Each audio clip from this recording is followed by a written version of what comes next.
शिव गुरु के चरणों में पल पड़ती पल की प्रणाम निवेदित करती हूँ। आप हमारे प्रणामों को अपने चरणों में जगह दे। जितने गुरु भाई बहन हैं सभी के चरणों में प्रणाम करती हूँ। आप हमारे प्रणामों को अपने चरणों में जगह दे।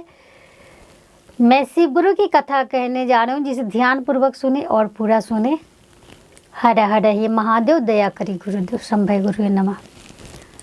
एक समय की बात थी। किसी गांव में एक लड़की रहती थी। वह लड़की भगवान भोलेनाथ का बहुत ही पूजन पाठ करती थी। बचपन से ही पूजन पाठ करते करते वह सयानी हो गई। कुछ दिनों के बाद उनके घर वाले उस लड़की की शादी कर देते हैं।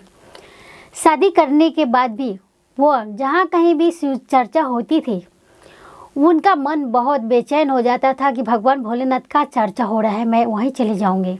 यह देख करके उसके घर वाले बहुत गुस्सा उस पर होते, लेकिन वह लड़की पूरा पागलों की तरह भगवान भोलेनाथ का कहाँ चर्चा हो रहा है मुझे बता दो, मैं वहाँ चले जाऊंगी। कन्या होने के कारण भी वो लड़की एक दिन अपनी पूरा दुपट्टा उपट्टा से मुंह तोप करके और वो अपने घर से निकल गई और भगवान भोलेनाथ का जहाँ शिव चर्चा हो रहा था वहीं जा कर के बैठ गई और भगवान भोलेनाथ का चर्चा में करने लगी। ऐसा ही करते करते उनके घर वाले उस लड़की को सभी जगह खोजने लगे। उनके मायके फ़ोन करके कह दिया कि आपकी लड़की कहाँ है। तभी उनकी माँ ने कहा, मेरी बेटी शिव चर्चा में ही होगा, जहाँ भोलेनाथ का चर्चा होता है वहाँ ही मेरी बेटी होगी। ऐसा करके उनके पति गए तो देखे कि जहाँ चर्चा हो रही थी वहाँ बैठ करके और भगवान भोलेनाथ का ध्यान लगा करके उनसे दया मांग रही थी। यह देख करके उनके पति उन्हें लेकर के घर आई और कहने लगे कि ये सब करना ठीक नहीं है। आज तुम्हारा शादी हुआ था और आज ही तुम चर्चा में चली गई, लोग हंस देंगे। उसने कहा कि हे स्वामी, मैं कोई गलत नहीं कर रहा हूँ। मैं तो भगवान भोलेनाथ को अपना गुरु बनाया हूँ, जहाँ भी शिव चर्चा होगा वहाँ ही मैं चले जाऊँगा। ऐसे कह करके वो अपने कामों में लग गई और काम करने लगी। तभी उनकी सासू गई और कहने लगी, एकदम बेशरम हो गई है, थोड़ा सा भी शर्म नहीं आया कि नए कन्या होकर के तुम घर से निकल के और चली गई चर्चा में बैठने के लिए। ऐसा ही करके वो चुपचाप रह गई और मन ही मन अपने भोलेनाथ को कहने लगी, हे भोलेनाथ, मुझे क्षमा कर दीजिएगा, अगर कोई गलती हो गई होगी तो। आपके चर्चा के लिए मुझे लोग बोलते हैं। भगवान भोलेनाथ को तो पता ही था कि जो उनकी पूजन पाठ करती है उन पे कष्ट आ रहा है।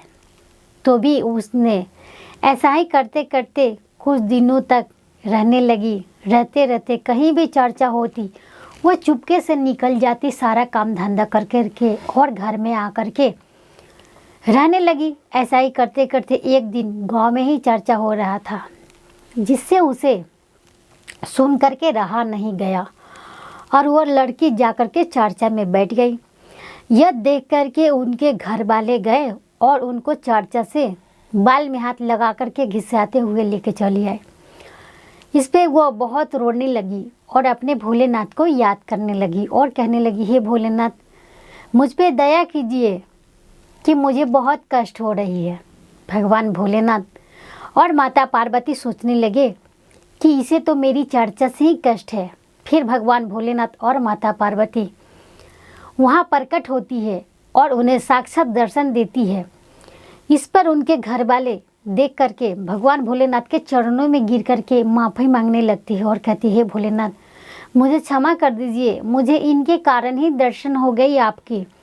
भगवान भोलेनाथ कहते हैं, नहीं, मैं तुम्हें क्षमा नहीं करूँगा, क्योंकि तूने मेरे शिष्य को बहुत कष्ट दिया है। नहीं भोलेनाथ, मैं अज्ञान था, मैं जानता नहीं था, जिसके कारण से मैंने इन पे जुल्म किया।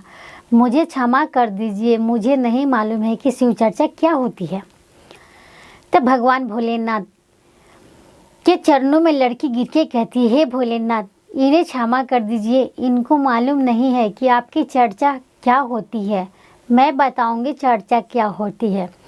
यह कह करके उन्होंने कहा, शिव को गुरु मान लो। सभी ने शिव को गुरु मान लिया और कहने लगा, 3 सूत्र के पालन करना पड़ेगा आपको। 3 सूत्र के पालन उस लड़की ने बता दिया और भगवान भोलेनाथ के चरणों में गिर करके वह लड़की सभी के लिए क्षमा याचना करने लगी। भगवान भोलेनाथ ने सभी पर दया किए और सभी को क्षमा कर दिए और करके वहाँ से अंतर्यान हो गए। सभी कोई मिलकर के भगवान भोलेनाथ का चर्चा करने लगे और उनकी चर्चा और भजन में रह गए।